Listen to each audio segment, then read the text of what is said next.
আসসালামু আলাইকুম। আপনারা দেখছেন আহতাব খান ফেসবুক পেজ থেকে। আমি এই মুহূর্তে বিহারের সাসারামে শের শাহর সমাধি স্থাপত্যে আছি। চলুন আপনাদেরকে ভেতরটা দেখাই শের শাহর সমাধি।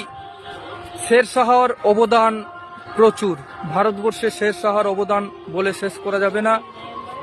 জিটি রোড থেকে শুরু করে আধুনিক রুপি অর্থাৎ টাকা, এছাড়াও রেশন ব্যবস্থা ছাড়াও জিটি রোড, বিভিন্ন অবদান আছে। তো চলুন সেসব অবদানের দিকে না গিয়ে আপনাদেরকে সরাসরি তার মাজারটা দেখাই। চলুন, এই দেখুন একেবারে ভেতরে প্রবেশ করেছি। এইবারে যে গেটটি আসবে এটা মেন গেট। মেন গেটের ভেতরে কিন্তু ওনার সমাধি রয়েছে। তো চলুন দেখিয়ে যাক।